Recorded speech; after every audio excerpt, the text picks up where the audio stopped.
você vai ver famílias em tudo na Bíblia, né? A Bíblia começa com família Adão e Eva, né? E a Bíblia vai terminar em família também, em Apocalipse. Você vai ver o contexto familiar e as relações familiares em toda a Bíblia, né? A família é o projeto de Deus onde todas as coisas acontecem para o desenvolvimento do homem, da pessoa e do ser humano. Então, quando você pega textos bíblicos do Velho Testamento e do Novo Testamento, você vai ver contextos familiares em períodos históricos diferentes, em contextos históricos diferentes. Nós estamos falando de um período entre, começando com o Velho e o Novo, de quase 4.000 anos. Então você pode imaginar que em quase 4.000 anos de história, você tem muitas variações ali de cultura, de estilo, principalmente o povo mudando de país, se relacionando. Quer dizer, só em si, os 4.000 anos já seriam mudanças e mudanças, né? E esse povo de Israel, não só o tempo, mas também a geografia em que eles tinham que se mobilizar por causa das perseguições ou por causa das necessidades e tantas outras coisas. Então, mas você vê uma fidelidade em toda essa história de dar a importância e o valor e a relevância que a família tem dentro desse contexto, né? Então você vai ver ilustrações como nós colocamos de Abrão e Sara, né? Sarai em Gênesis capítulo 12, e você vai perceber esse desenvolvimento que muda até o nome deles, né? Um pouquinho mais depois para frente a gente tem essa mudança desse nome deles, mas em tudo isso você vê padrões em que a gente vê a importância da família e a importância do relacionamento familiar dentro desse contexto. Pouco tempo atrás eu preguei sobre Adão e Eva, mas trabalhando em Caim e Abel, colocando assim, né, a gente pega Caim e Abel e crucifica, né, aquela situação de Caim, né, a gente, né, massacra e tal, aquela coisa toda, e eu coloquei naquela mensagem que eu estava falando sobre Caim e Abel, né, tudo bem, né, aconteceu aqueles fatos, foram horríveis, o semblante, né, de Caim, né, realmente desfigurou, ele se entristeceu ao ponto de Deus abordá-lo e conversar com ele. Então, dois irmãos ali, né? A gente está vendo a experiência de dois irmãos, mas um dos tópicos da minha mensagem fala assim, se aqueles irmãos estavam tendo problemas, se aqueles irmãos, o problema chegou ao ponto de um matar o outro, quer dizer, não era qualquer probleminha e não era qualquer situação, era uma situação extremamente grave. Mas eu falei, o mais grave dessa situação dos dois irmãos e a morte, eu perguntava, aonde estava o pai e a mãe dessas crianças? Aonde estava o pai e a mãe de Caim e Abel? Será que eles estavam tão se separando de Deus, ou se distanciando do projeto de Deus, ou do plano de Deus, que deixou e não percebeu na fisionomia dos filhos, ou a situação dos filhos, ou os cultos que os filhos estavam fazendo, e aqueles pais foram omissos no relacionamento com os filhos, porque tem pai e mãe que não sabem nem o que está acontecendo com os filhos, não tem nem ideia o que está rolando aí fora, o que está aparecendo aí fora, ele só sabe dar bronca, só sabe dar dinheiro, ou só sabe lavar roupa, ou pôr a comida. Quer dizer, a gente conhece algumas tarefas domésticas e acha que isso é suficiente. Isso qualquer empregado, hotel faz. Mas a área de relacionamento familiar, ela é construída pelo pai e pela mãe, e é levada essa construção aos filhos. E nós temos papéis, ações diferentes dentro da família, em que a mulher tem um padrão que ela tem que definir ali dentro da sua competência. O homem e os filhos também, cada um tem o seu papel e a sua responsabilidade ali. E nós temos que articular tudo isso nesses relacionamentos para que realmente eles sejam relacionamentos sadios. Quando eu olho a história de Jesus, eu fico maravilhado. Porque ele tinha essa preocupação. Não é interessante? Ele tinha preocupação com o pai, que no caso ali, né, não era José. Ele entendia que José como alguém que estava cumprindo um papel masculino na vida dele. E é interessante como José cumpre esse papel masculino, né, de ensinar carpintaria, de poder alimentá-lo e tal. Mas ele tinha a figura da mãe, e ele tinha a figura de Deus Pai. E você vê que Jesus se relacionava com Deus Pai. Ele se preocupava em conversar com Deus Pai. Ele preocupava em fazer a vontade de Deus Pai. Quer dizer, havia sempre esses relacionamentos ali presentes na vida. Aí quando você vai para João, nos escritos de João, né, você vê também um relacionamento com Jesus, né, e com toda a história de Jesus de uma forma diferente, né, que você vê outros escritos nesse sentido. Porque João, né, ele começa a ter essa responsabilidade, começa a ter essa percepção e essa consideração, né, de ter Maria e Jesus ali como sua família. Agora é interessante que alguns autores, e que nem Paulo, que não era casado, né? Você pega Paulo e fala assim, bom, esse cara vai falar sobre casamento, mas que ele manja de casamento, né? E é interessante que quando Paulo aborda sobre mulher, sobre homem, sobre filhos, quando ele vai tratar sobre esses assuntos, você vê que o cara não tem muita habilidade, né? Ele tem a palavra, ele tem a inspiração de Deus, que ele tem que cuidar disso, é um papel importante, um ensino importante para a igreja, mas ele não se controla, porque ele é teólogo, solteirão, né? Assim, pelo menos até onde a gente sabe, Paulo não se casou e não teve filhos, né? E era a recomendação que ele dá para todo mundo. É melhor não casar, gente, não vamos viver só pregando e tal. E ele orientava as pessoas assim. Claro que a maioria não aceitava isso, mas era a direção dele. Então, quando ele falava sobre casamento, sobre mulher, sobre filhos, então ele fala porque ele é inspirado por Deus, mas a propriedade de tratar esses assuntos não era de alguém familiarizado com o assunto. Você sabia que ele sabia o que tinha que ser feito, né? Mas como ele era teólogo, então o que ele fazia? Ele fazia uma teologia sobre uma mulher, uma teologia sobre o homem, sobre o pai. Se vocês tiverem curiosidade de ver, isso aí é quando ele lida ali, vamos supor, nesse caso, em Efésios. Efésios capítulo 5, versículo 22, você vê como Paulo se embaralha. Assim, ele faz o que tem que ser feito, ele tem que falar sobre casamento, ele tem que falar sobre mulheres, sobre marido, sobre filhos, né? Mas assim, não é a área dele, né? Ele fala porque ele sabe que é uma educação que tem que ser dada para a igreja. Aí ele se mete e traz isso dentro de uma teologia, e você fala, cara, aqui tem mais teologia sobre a igreja sobre marido e mulher. Veja comigo então, Efésios capítulo 5, a partir do versículo 22. Veja, ele tem o princípio certo, mas aí depois ele faz um negócio meio estranho. Veja, mulheres, sujeitem-se cada uma a seu marido, como ao Senhor, pois o marido é a cabeça da mulher. Até aí tudo bem. Até aí ele está usando um princípio fundamental de compreensão dos papéis. O papel da mulher, o papel do homem, as responsabilidades e aquilo que cada um tem que se pôr a fazer e a ser. E nós vamos ver isso um pouquinho mais para frente com alguém que tem um pouco mais de experiência do que Paulo. Mas só para demonstrar como Paulo lidava com esse assunto, então depois dele colocar, né, o princípio e a verdade sobre a mulher, ou a mulher no relacionamento, ele põe aqui, né, no versículo 22, mulheres, sujeitem-se a cada uma a seu marido, como ao Senhor, pois o marido é a cabeça da mulher. Aí ele vem, como também Cristo é a cabeça da igreja, que é o seu corpo, do qual ele é o Salvador. Assim como a igreja está sujeita a Cristo, também as mulheres estejam em tudo sujeitas a seus maridos. Ele foi lá para um outro lado. Ele foi pegar o exemplo que ele tinha autoridade, ele foi pegar o exemplo que ele dominava para mostrar a importância da mulher, do papel e da ação da mulher, mas ele faz isso de um aspecto teológico e eclesiástico, né? Olha, o que eu entendo, até onde eu entendo, a coisa mais próxima que eu consigo enxergar é a igreja e Jesus Cristo, né? Então, eu acho que casamento é mais ou menos isso, né?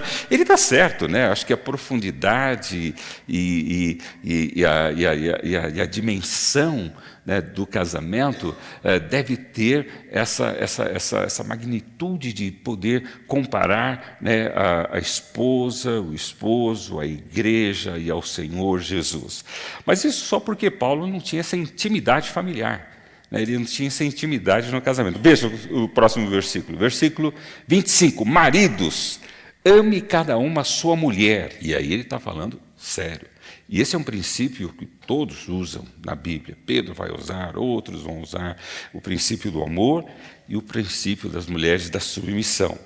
Mas aí, de novo, ele não se controla, né? Ele tem que fazer uma teologia, ele tem que trazer uma eclesiologia para a gente. Assim como Cristo amou a igreja e entregou-se por ela para santificá-la, tendo-a purificado pelo lavar da água, mediante a palavra, e para apresentá-la a si mesmo como igreja gloriosa, sem mancha, sem nem ruga ou coisa semelhante, mas santa e imaculada. Parece que ele entendia muito de mulher, não é verdade?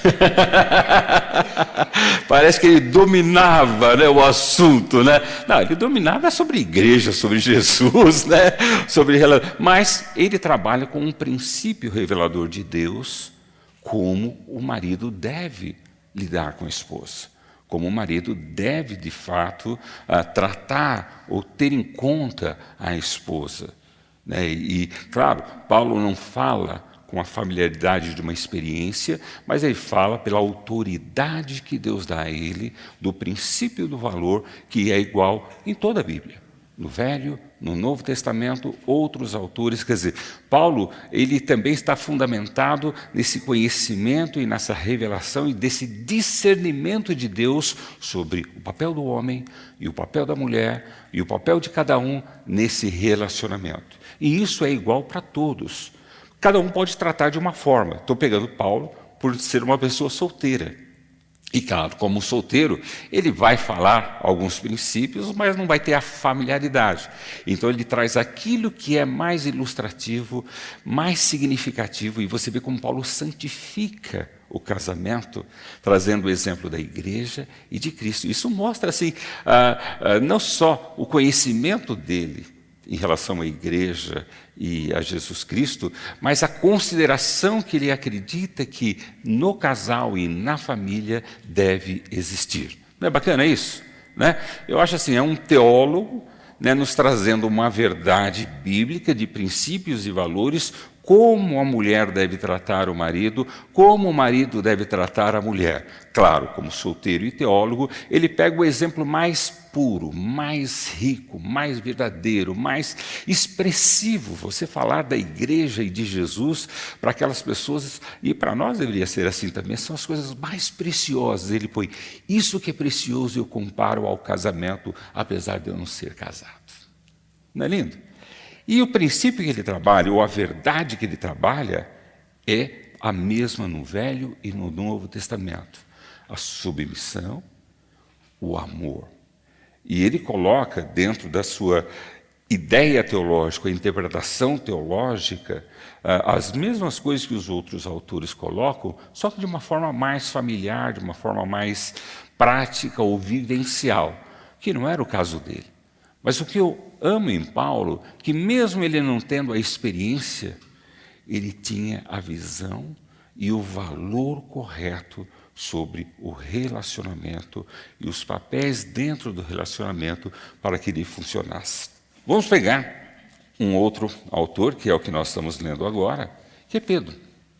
Né? A gente sempre imagina Pedro de que forma? Um pescador, um homem bruto, um homem impulsivo. Né? Você não pensa Pedro depois do Pentecoste. Você não pensa Pedro depois de que ele amadurece ao ponto, né, de ter mudado e transformado a sua vida, que era impulsiva, ou a sua vida que era uma vida que talvez não desse segurança a ninguém confiar nele, né, e com o batismo do Espírito Santo, da revelação plena que ele tem de Jesus Cristo, né? E aquela transformação e aquelas promessas agora concretizando a sua vida, a gente estuda muito pouco Pedro, e é esse Pedro que a gente devia se basear ou conhecer.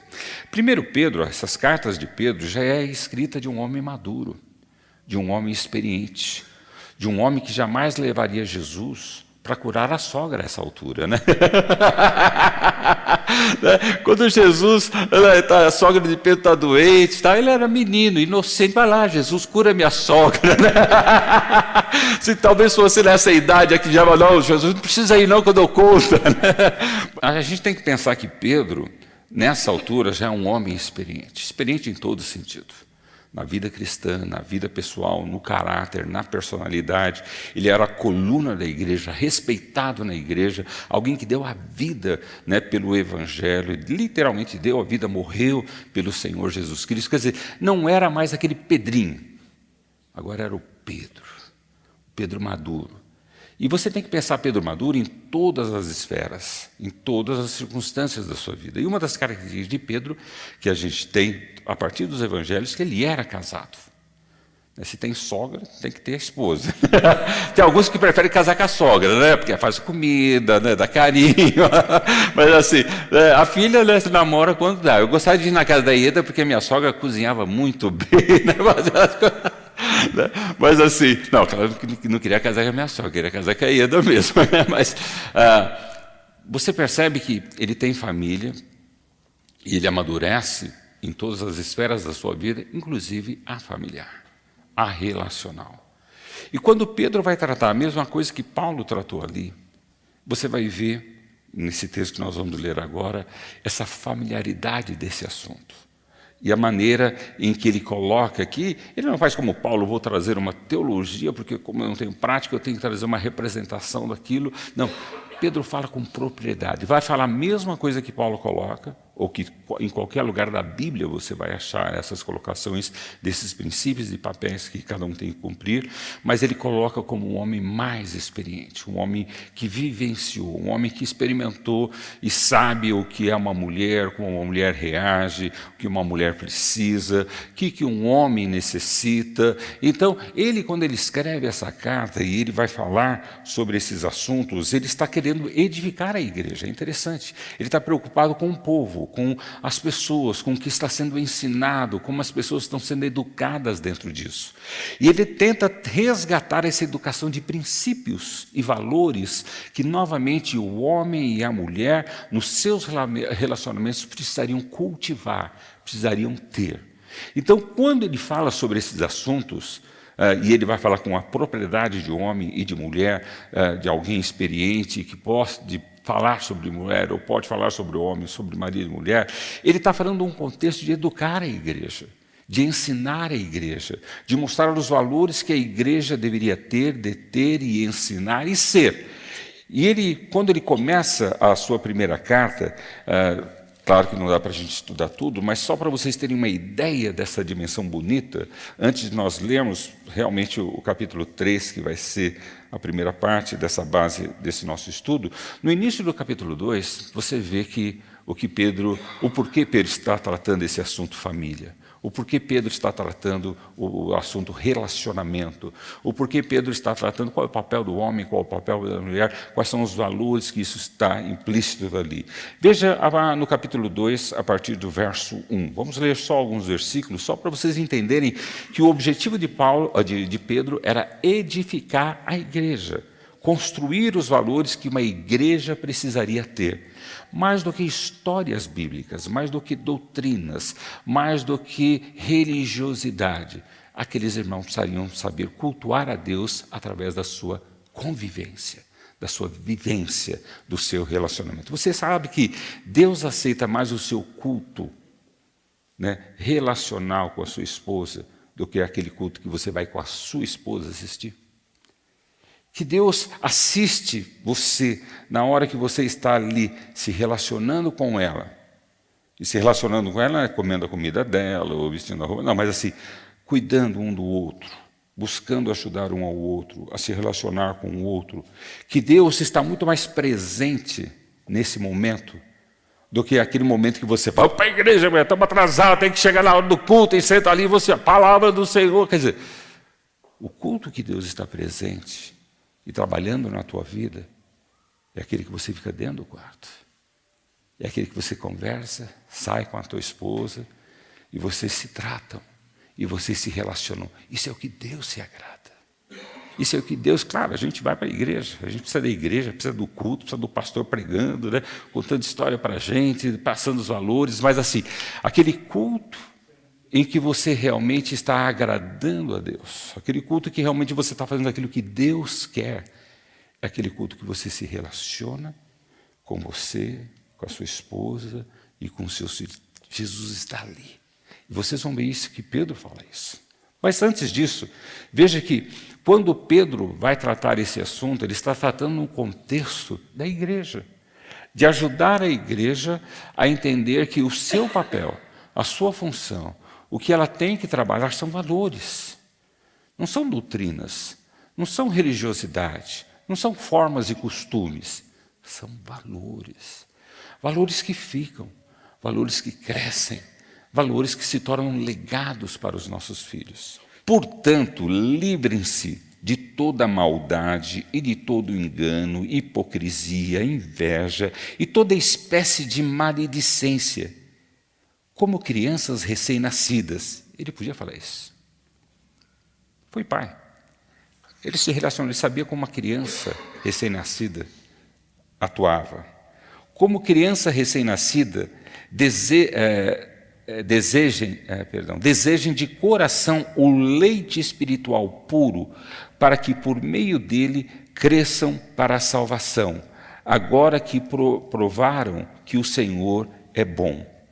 Então veja que ele está nos dando uma recomendação, e quando ele entra com essa palavra, portanto, quer dizer, a razão de, o porquê nós estamos fazendo isso, nós temos que nos livrar dos maus hábitos, temos que nos livrar daquelas coisas velhas, coisas que pertenciam ao velho homem. E sabe o que é velho homem para mim? É o que eu fui ontem.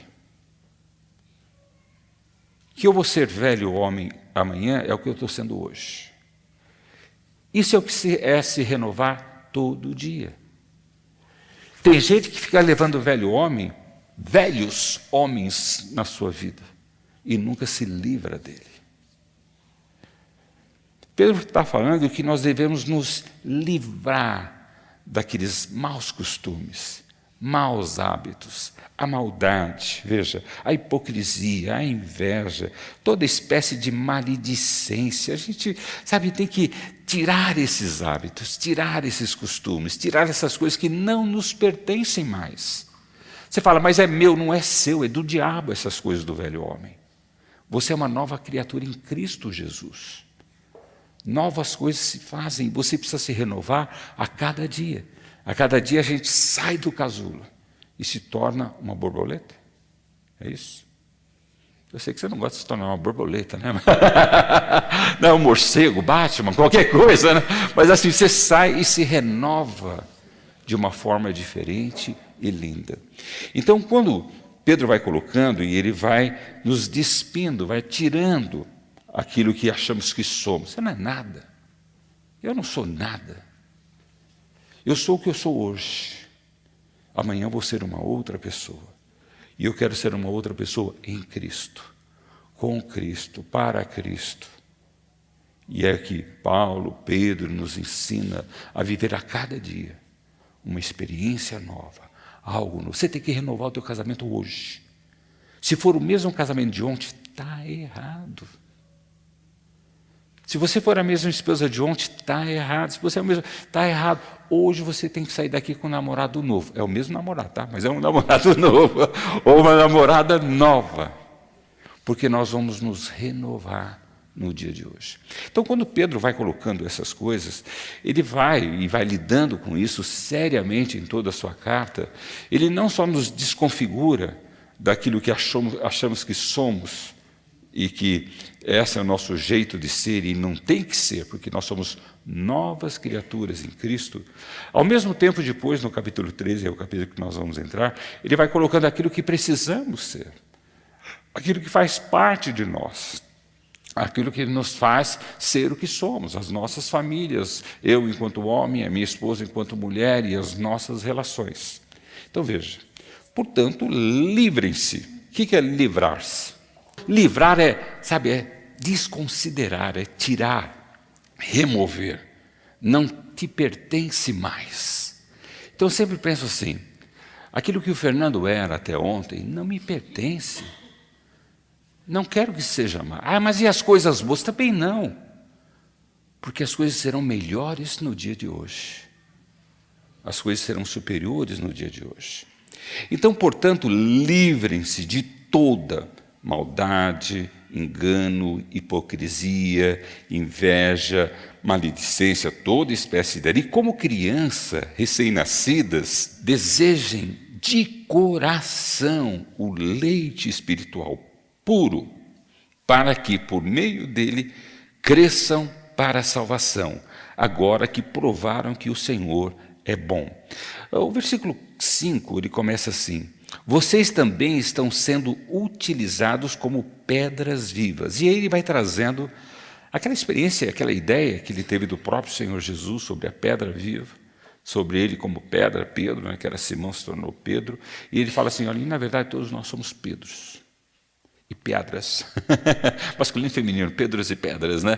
Todos nós somos, porque construímos a casa do Senhor, edificamos. E é isso que ele vai colocar nesse capítulo, nessa parte desse versículo, né? Então ele coloca assim, versículo 4 do capítulo 2. À medida que se aproximam dele, a pedra viva, e aqui ele está falando de Jesus, rejeitada pelos homens, mas escolhidas por Deus e preciosa para ele, vocês também estão sendo utilizados como pedras vivas na edificação de uma casa espiritual para serem sacerdócio santo, oferecendo sacrifícios espirituais aceitáveis a Deus por meio de Jesus Cristo. Não é lindo? Você fala assim: não entendi nada, não tem problema, eu vou te explicar. O que ele está colocando e nos desafiando nesta passagem é que nós estamos ligados a Cristo, estamos vivendo em Cristo, somos parte da igreja do Senhor. Vocês também estão sendo utilizados como pedras vivas. Isso quer dizer que as pessoas estão nos olhando, estão vendo o nosso relacionamento. As primeiras pessoas que nos olham são os nossos filhos. Depois os nossos parentes, os nossos amigos e as pessoas. Você pensa que eles não estão olhando? Estão olhando tudo. E eu tenho colocado que até aquela criança que está no ventre, ela já está olhando com o olho que ela pode olhar, no sentido de enxergar e ver coisas. E hoje a ciência já mostra que as crianças que são bem recebidas, e entendidas e compreendidas, dentro do ventre já nascem melhor, nascem já com saúde também. Então as crianças, da sua maneira e nas suas etapas, entendem, ouvem e tudo. Eu lembro que eu via muitas situações na minha casa que eu era criança e as pessoas, tem 5, 6 anos, não está entendendo nada. Realmente eu não entendia, mas eu via. Eu via como meu pai tratava minha mãe tratava meu pai, eu via como eles viviam a vida deles. Eu via, eu não entendia. Quando eu entendi, aí eu comecei a ter problema.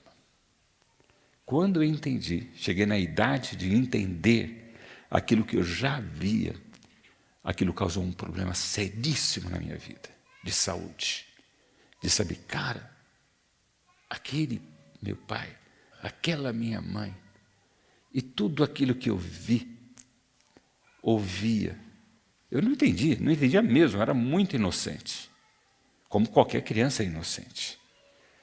Mas chega uma hora que a gente entende, e é aí que a coisa faz mal para a gente. É aí que a coisa vem destruir a gente. E aí a gente começa a ser mais um destruidor dentro de casa. Agora não é mais só meu pai, só minha mãe, mas sou eu também que destruo o meu lar. Destruo as minhas relações, a minha atitude, o meu testemunho. Quer dizer, é aquela coisa infernal que se torna o lar. O que nos salvou foi eu ter aceito Jesus como Senhor e Salvador da minha vida. E Ele me resgatou daquela vida doentia, daquela vida triste e deprimida, e me deu uma nova vida. E com a água nova, como pedra que Pedro coloca aqui, como pedra viva, né, eu comecei a ser a primeira pedra na minha família. Não pedra de tropeço, mas pedra viva em Jesus Cristo, que levou à conversão do meu pai, da minha mãe, do meu irmão, da minha irmã, do meu tio, da minha prima. Aí várias pedras na minha família foram sendo erguidas como igreja do Senhor Jesus. Mas antes disso, Aquela criança inocente que você acha que não está entendendo, mas ela está ouvindo, percebendo e vendo. E quando ela começar a entender, aí você vai saber o dano que você fez na vida dela e na sua própria vida. E ela vai ser mais um elemento de crise e confusão dentro dos lares. Quando a gente pega para aconselhar famílias e casais que estão vivendo conflitos seríssimos, e a gente entende que são conflitos drásticos, né? E com crianças com problemas com drogas, ou alcoolismo, ou homossexualismo, ou essas coisas assim. Você vai ver que, no fundo, claro, existe a responsabilidade de cada um, mas existe uma participação sempre de algum dos pais, ou dos pais. Nunca é uma coisa totalmente isolada, os pais não têm nada a ver com isso. Há uma participação, o quanto a gente não pode avaliar nem julgar. Mas quando a gente analisa um adolescente, uma criança, um jovem, ou uma pessoa que está vivendo uma situação que a gente entende como sendo uma situação difícil, você vai olhar que ali dentro, em algum momento, o pai, a mãe ou os pais tiveram uma participação ativa para que aquilo ocorresse. Isso deveria nos preocupar. Porque, às vezes, nós estamos fazendo mais mal aos nossos filhos e, consequentemente, a nós mesmos, do que bem aos nossos filhos. E aí nós tomaremos cuidado como nós estamos tratando os nossos filhos, como nós estamos lidando e nos relacionando com eles. Porque isso vai voltar. Isso volta. Aquilo que você planta na sua esposa volta para você. Aquilo que você planta no seu esposo volta para você. Aquilo que vocês plantam nos seus filhos voltam para vocês. Sempre volta. E é aí que começam os grandes conflitos e confusões. Por isso que nós temos que tratar as nossas relações. Por isso que Pedro fala, olha, é uma pedra viva, é como se fosse a igreja do Senhor Jesus. E ele começa a dar exemplos mais práticos e vivenciais de alguém que viveu uma relação marido e mulher e pais. E ele começa a trazer isso de uma forma muito mais gostosa, muito mais legal. Mas assim, ele continua dentro dessa esfera de nós entendermos teologicamente que isso é o que Deus quer. Quando ele coloca no versículo 8 o seguinte, né, a segunda parte do versículo 8. Os que não creem tropeçam, porque desobedecem à mensagem, para o que também foram destinados. Vocês, porém, são geração eleita, sacerdócio real, nação santo, povo exclusivo de Deus, para anunciar a grandeza daquele que os chamou das trevas para a sua maravilhosa luz. Antes, vocês nem sequer eram povo, mas agora são povo de Deus. Não haviam recebido misericórdia, mas agora a receberam. E é lindo, Pedro assim, ele vai nos responsabilizando, é isso que eu estou fazendo com vocês.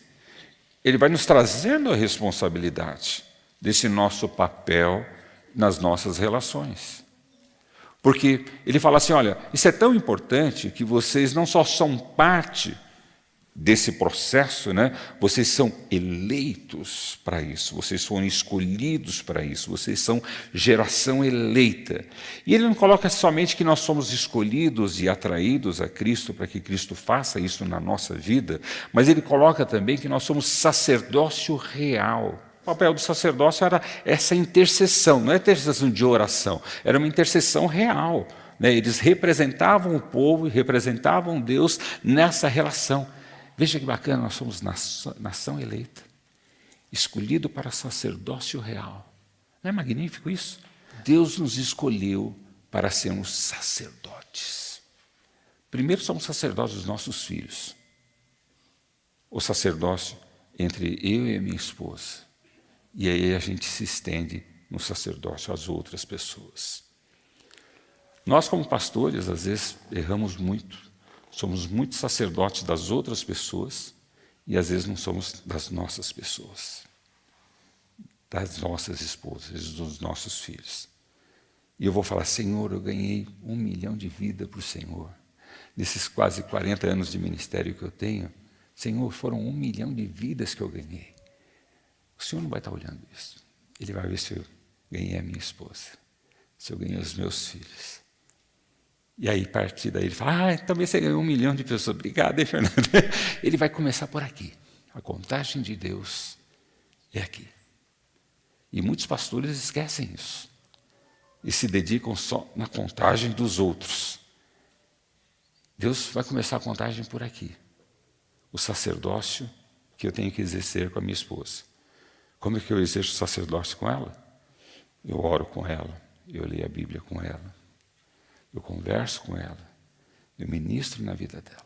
Como ela faz o sacerdócio na minha vida, ela ora comigo, lê a Bíblia comigo, intercede por mim. E a gente vai exercendo um sacerdócio. E não só isso, mas como vocês vão ver Pedro falando, não é só um sacerdócio religioso, mas é um sacerdócio de educação, de amabilidade, de respeito, de amor, de carinho, de atenção. É esse sacerdócio que nós precisamos entender. Não é só o sacerdócio religioso. Não, eu li a Bíblia com a minha esposa, eu orei com ela. Tudo bem, o pastor também lê a Bíblia com a tua esposa e ora com ela, mas não é o marido. Nas relações, Deus olha tudo. Olha, se eu leio a Bíblia, se eu oro com ela, né? Se eu perdoo os pecados dela, né, e tal. Olha também se eu a amo, se eu a trato bem, se eu cumpro meus deveres, né, todos eles, né? Se eu cumpro os meus deveres. Deus olha esse sacerdócio pleno que nós temos que ter um com o outro. É engano seu achar que Deus está olhando só o seu sacerdócio religioso. Lógico, o religioso faz, eu preciso da Bíblia, eu preciso orar com ela. Mas assim, isso em si não é o suficiente. Nós somos casados porque temos um sacerdócio maior, real. E eu tenho que completar esse sacerdócio nessa nossa relação, nessa nossa intimidade. E é isso que Pedro vai colocando, né? Nação santa. E quando ele coloca nação santa, o povo exclusivo de Deus, ele está falando assim, gente, vocês foram escolhidos para isso. Vocês são diferentes do mundo. Diferentes dos outros casais, diferente das outras famílias. Mas as outras famílias, os outros casais. Não, vocês são santos. Vocês foram separados como pedras vivas para viver uma vida de sacerdócio diferenciada. E isso não é chato, nem horrível. É chato ou horrível quando só tem religião ali, mas quando tem amor sincero, que é o que mais vale, isso começa a nos santificar. Veja. Hoje eu sou bonito, cheiroso. Eu não era assim, gente. Mas o sacerdócio da minha esposa, né, na minha vida, né, me transformou numa pessoa que, às vezes, eu me levanto e me surpreendo no espelho. Nossa, que bonito que você está hoje, né? Entendeu? Porque é o sacerdócio dela na minha vida que me complementa e me faz ter segurança de quem eu sou. Do que eu sou para Deus, do que eu sou para os meus filhos, do que eu sou em casa. É o sacerdócio dela, não só religioso, de me ensinar a Bíblia, de orar comigo, de dar palavra de profetisa ou de profetada, né, aquela coisa toda, mas é o carinho, a gentileza, a submissão, o amor. Esse é o sacerdócio que deve existir entre o casal e do casal com os filhos. Os filhos não são empregados nem escravos. Não são objetos, são heranças. São presentes de Deus que vêm fazer um sacerdócio na nossa vida. E os filhos fazem um sacerdócio. Eles vêm para cura, libertação, prosperidade. Cara, se você não percebeu isso ainda, você está perdendo o sacerdócio do seu filho na sua vida. Quando seu primeiro filho veio, ele veio com um propósito de Deus, vindo do céu, para ser um sacerdote na sua vida. Quando seu segundo filho veio com um propósito de Deus. Sabe o que a gente faz? A gente ignora o sacerdócio das crianças. A gente ignora o ministério, porque aquela criança veio na nossa vida. E pior que isso, em vez de nós exercermos o nosso ministério na vida deles, nós não exercemos nada. A gente vai para a igreja, vai orar, vai ler a Bíblia, fica trancado no quarto, como se ele pudesse fazer um sacerdócio próprio. Ninguém consegue fazer um sacerdócio próprio. Nós somos do outro. E se você não for sacerdote dos seus filhos, não vai rolar nada, gente. Essa criança vai crescer e não vai querer se ligar nada, porque ela não aprendeu. Ela não sentiu. Meus filhos, às vezes, meu filho geralmente, que é o mais velho, fala que às vezes tem raiva de mim, porque ele gostaria de ser revoltado e não pode. Que ele gostaria de chutar tudo, brigar com ele. Eu falo, pai, o que eu vou fazer? Eu não posso fazer isso, porque o senhor não deu motivo para a gente fazer isso. Graças a Deus, né? Até agora também, porque estou me renovando, amanhã eu vou ser melhor ainda. Então veja, quando Pedro vai colocando essas coisas, eu acho tremendo, porque ele vai colocando que nós somos eleitos, somos esse sacerdócio, somos um povo diferente mesmo dos outros. Por isso que a palavra nação santa, povo exclusivo de Deus, não quer dizer que a gente é bacanão, quer dizer que a gente é diferente. A gente é um ET nesse mundo. Vivemos nesse mundo, mas com outro reino, com outro rei, com outra governança. Isso é nação santa, isso é povo exclusivo de Deus. Não quer dizer que eu sou melhor do que os outros, quer dizer que eu vivo sob uma nova governança. Uma governança que Jesus é o Senhor da minha vida. A palavra de Deus guia a minha vida e dirige a minha vida nesse sentido. Tá joia? Então veja que Pedro vai lidando com isso dessa maneira. Capítulo 3, veja como Pedro agora entra nessa coisa mais doméstica, mais marido e mulher. Você vai ver que ele trata os mesmos valores que Paulo trata ali, mas trata com uma propriedade de alguém que foi casado. Alguém que tinha filhos, alguém que sabia da confusão e da complexidade que é lidar com uma mulher. Então vamos ver lá. 1 Pedro capítulo 3 diz o seguinte: do mesmo modo, do mesmo modo que ele está falando desses tratamentos, dessas relações, desse cuidado, desse zelo, desse amor, dessa dedicação. Então ele fala assim, do mesmo modo que a gente lida com todas essas coisas, a mulher tem que se imbuir, a mulher tem que assimilar isso. Veja, do mesmo modo, mulheres, sujeite-se cada uma a seu marido, a fim de que, se ele não obedece à palavra, seja ganho sem palavras, pelo procedimento de sua mulher, observando a conduta honesta e respeitosa de vocês. A beleza de vocês não deve estar nos enfeites exteriores, como cabelos trançados e joias de ouro ou roupas finas. Ao contrário, esteja no ser interior, que não perece, beleza demonstrada num espírito dócil, tranquilo, o que é de grande valor para Deus, pois era assim que também costumava adornar-se as santas mulheres do passado, cuja esperança estava em Deus. Elas se sujeitavam cada uma ao seu marido, como Sara, que obedecia a Abraão e o chamava Senhor. Dela vocês serão filhas se praticarem o bem e não derem lugar ao medo. Do mesmo modo, vocês, maridos, sejam sábios no convívio com suas mulheres e tratem-nas com honra, como parte mais frágil e coerdeiras do dom da graça da vida, de forma que não sejam interrompidas as suas orações.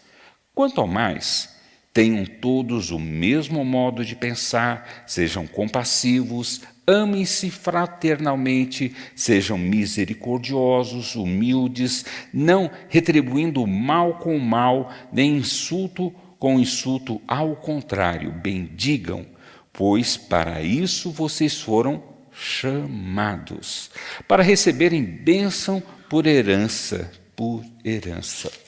Bacana, né?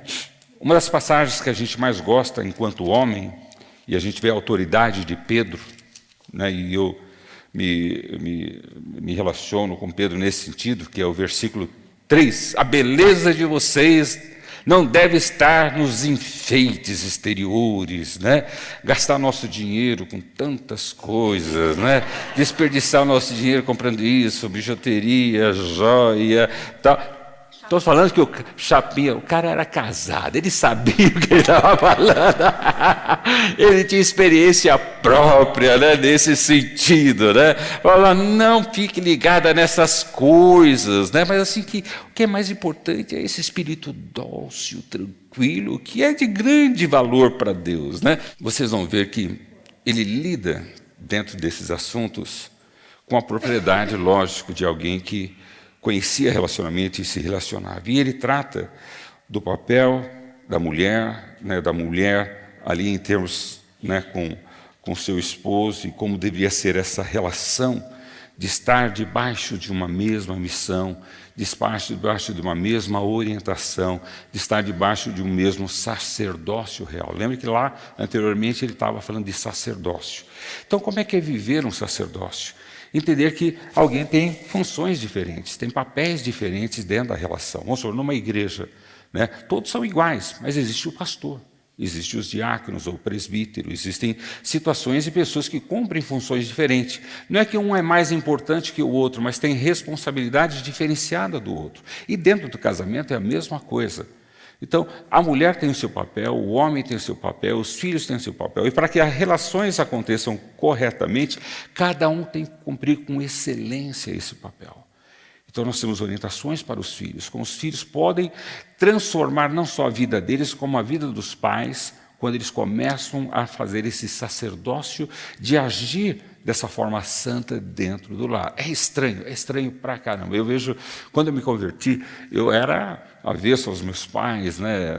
Não existia educação, nem obediência, nem nada disso. E aí, quando o meu discipulador me levou na palavra de Deus e disse assim, você tem que ser obediente a seu pai. Eu falei, você não conhece meu pai, né? Obediente a ele, né? Não sabe de nada, não conhece nada, tal. E foi difícil para eu entender que aquilo era o meu sacerdócio. Era a forma de eu me santificar. Era a forma de eu ser o povo eleito. De eu ser nação santa, escolhida, pedra. E eu falei, cara, eu vou ter que obedecer ao meu pai. Ele é um nó cego. Ele não entende de nada. Ele não sabe de nada da minha vida, de nada. Como eu vou obedecê-lo? E a pessoa que estava me discipulando falou, olha, é o que a palavra fala, você deve honrar e obedecer ao seu pai. E eu era, né? Ainda continuo um pouco sincero, eu era muito sincero no meu primeiro amor, e eu falei, então eu vou fazer. Foi estranho, foi esquisito, mas eu entendia como sendo o meu sacerdócio. Eu entendia como sendo o meu sacrifício. Eu entendia como sendo eu eleito, como uma nação santa, uma geração eleita, um povo escolhido, pedra dentro disso, e eu quis obedecer. E foi difícil no começo, foi estranho, não era costume, nem dele, nem de mim, porque quando eu comecei a obedecer, ele começou a achar esquisito e estranho. Eu falei, o que você tem? O que você quer? O que você está esperando o quê de mim? O que você está fazendo isso? E demorou muito tempo, demorou bastante tempo para ele acreditar que eu estava sendo sincero para ele. Que eu não estava armando nada para ele, que eu estava sendo genuinamente sincero. Aí ele começou a me provar. Então hoje você não vai na igreja. Tá bom. Aí ele perguntava para mim, o que você está fazendo com o seu dinheiro? Eu tinha que ser honesto. Não, eu dou o dízimo. O que é? Eu dou o dízimo. Você dá o dízimo? Não, você vai parar com isso. Senão pode te ajudar, para isso, você vai parar. Eu falei, Deus, obediência. Deus, o Senhor sabe. O Senhor conhece meu coração. Parei. Claro que depois eu paguei tudo em dobro. Mas naquele tempo eu parei. Parei de ir na igreja. Mas o meu sacerdócio, eu não parei por parar. Eu exercia um sacerdócio. Eu ia para o meu quarto, orava, eu ia para o banheiro, orava, lia a Bíblia, me alimentava e sabia que eu estava sendo nação eleita, povo escolhido, povo de Deus. E com isso, depois meu pai desistiu, porque ele viu que não tinha jeito. Eu estava daquele jeito e estava daquela maneira, aquela era a minha vida. E aí ele começou a deixar. Eu de novo veio para a igreja, parou de perguntar sobre o meu dinheiro, como não perguntou lá, eu comecei a dar o dízimo e fazer o que eu tinha que fazer em relação a isso aí. Mas assim, quando a gente pensa que o papel da mulher é ser submissa, E eu posso facilitar essa palavra para você. Não, ele está debaixo da mesma missão, é tudo igual. Não. Pedro fala de submissa, obediente. Está atenta a isso. É um sacerdócio. É um sacerdócio. É o seu culto. E ele começa com um culto evangelístico. Se o seu marido não conhece a palavra, vai ser a maneira dele conhecer a Cristo, através desse sacerdócio que você vai estar cumprindo na vida dele. Quando a mulher se propõe à submissão, e ele vai falar isso, olha, não é essa submissão que a maioria dos pastores falam, né, dá uma aliviada, fala, não, é uma submissão. Quando você, homem, começa a amar a tua esposa, ao ponto de honrá-la, você vê aquela mulher magnífica em Provérbios 31, que não vai dar tempo da gente ler, mas no final do capítulo 31, diz que aquele homem tinha o maior orgulho, que ele falava na roda dos amigos. Que tipo de mulher maravilhosa ele tinha, que os filhos a elogiavam, honravam. Aí você vê o texto assim, aí você fala, ó, que mulher, hein? E realmente, ela era aquela mulher perfeita. Mas a perfeição dela só tinha continuidade porque ela tinha filhos e tinha marido que a honrava, que valorizavam, sustentavam ela. Pedro vai tratar com essa delicadeza, né? Às vezes você não se pergunta por que aquelas mulheres, lá naqueles países, né, muçulmanos e tantas coisas, vestem aquelas burcas, né?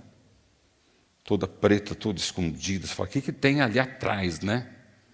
Não é para você, não é para mim, é só para o marido dela. E você não vai tirar aquela burca dela.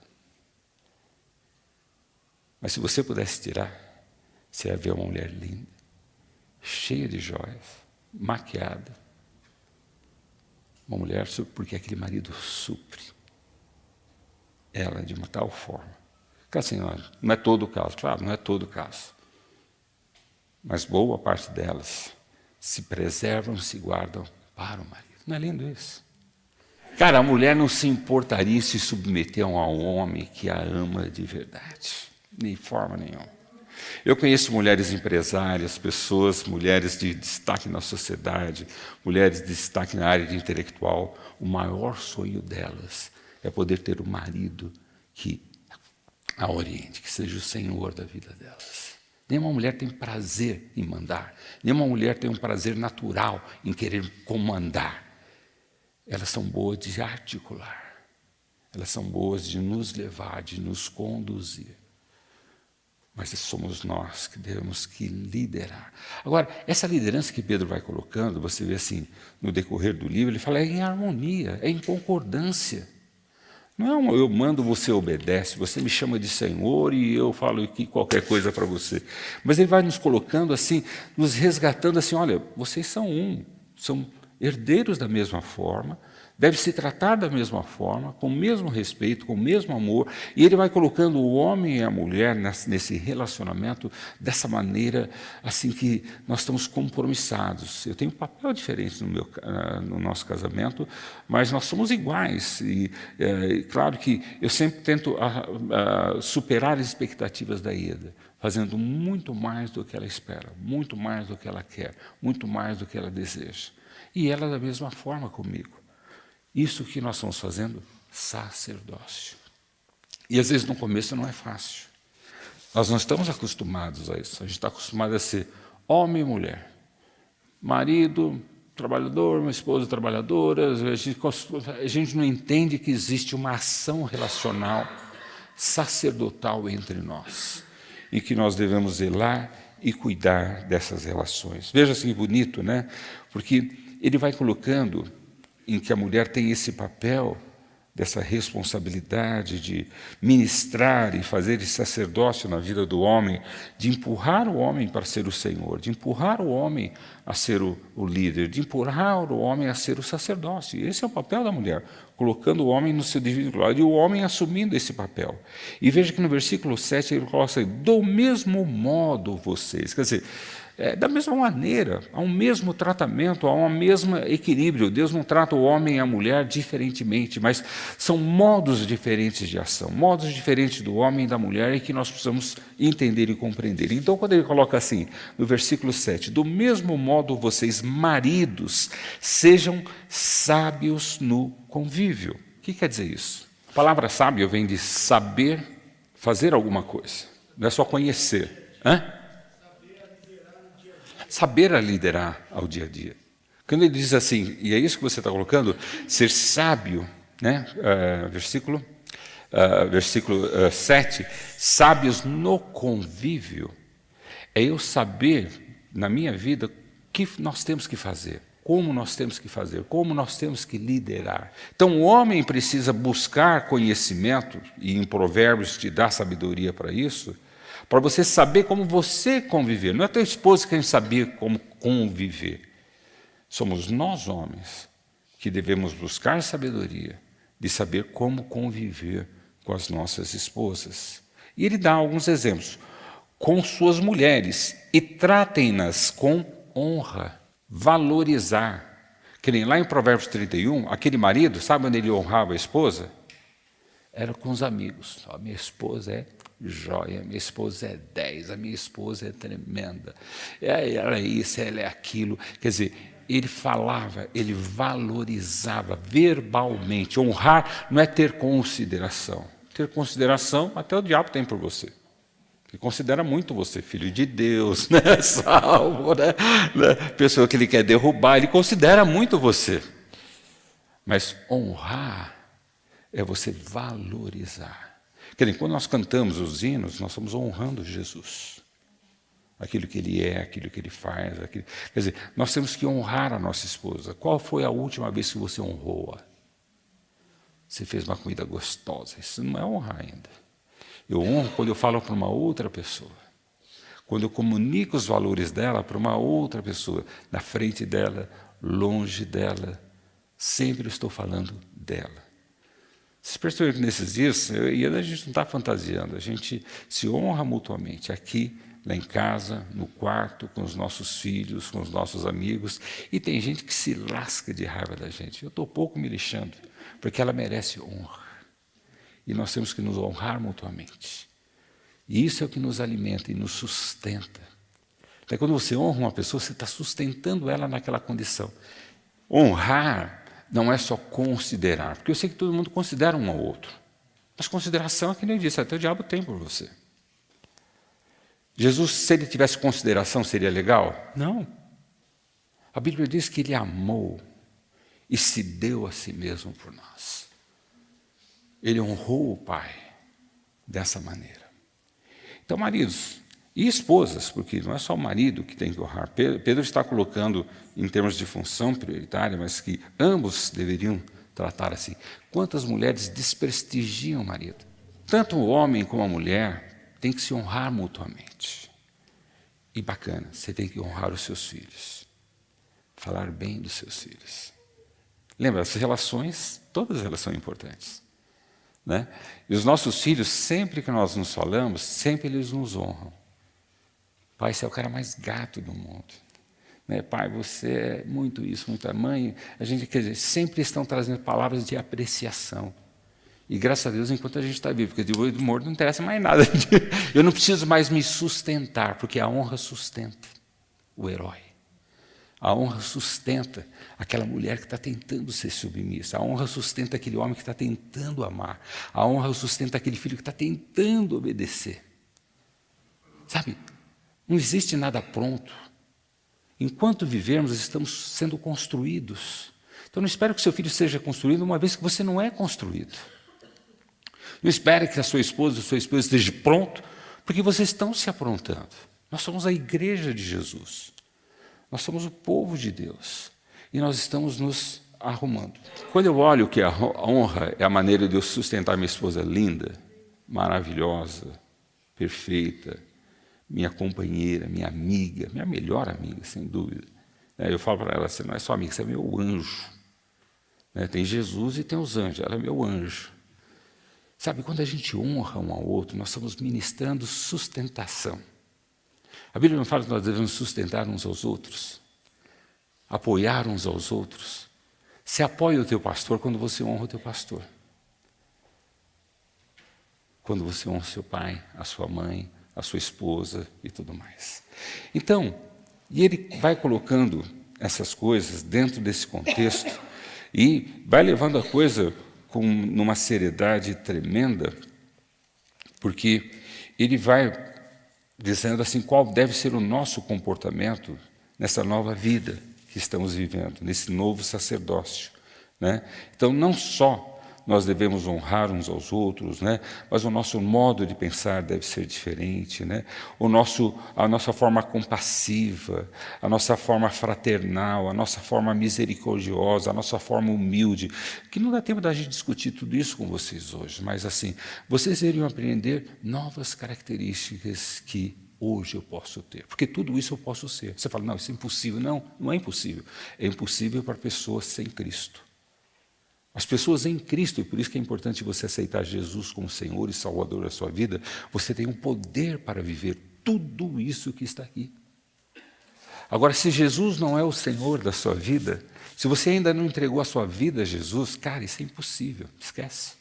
Você vai fazer uma coisa ou outra, mas depois para frente você vai desistir. Mas quando você tem Cristo na sua vida e você entende o seu sacerdócio, o seu chamado, a importância desse papel que você tem que ter e tantas outras coisas, e o poder do Espírito Santo na sua vida, você consegue todas essas coisas. Pensar a mesma coisa, ser compassivos, amar-se, ser fraternal, misericordioso, humilde, não tratando mal com mal, nem insulto com insulto, pelo contrário. E aí ele fala o que é contrário, de novo a honra. Bendigam, pois para isso vocês foram chamados. Viu que bonito?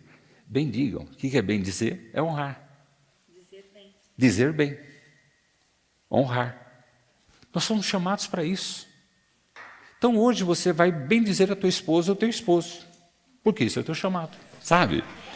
É estranho, né? A gente não está acostumado. Mas lembra, nós somos uma nova criatura. Uma criatura em Cristo que consegue fazer essas coisas. Sabe? Se você não consegue, talvez você precise de Cristo na sua vida. Talvez você precise entregar a sua vida a Jesus, porque se Ele estiver na sua vida, você consegue todas as coisas. Você consegue todas as coisas. E é interessante como Pedro encerra essa parte. Claro, encerra só essa partezinha, né? Bendigam, né? Pois para isso vocês foram chamados, para receberem bênção por herança. Não é lindo? Bênção. Cara, você quer ser abençoado? Começa a bendizer e a honrar os teus filhos. Você vai ser abençoado com os teus filhos. Começa a abençoar a tua esposa, ou honrar a tua esposa ou o teu esposo. Você vai ser abençoado por isso. Olha, vocês foram chamados para receberem bênção por herança. E essa bênção por herança acontece quando nós nos sustentamos honrando uns aos outros.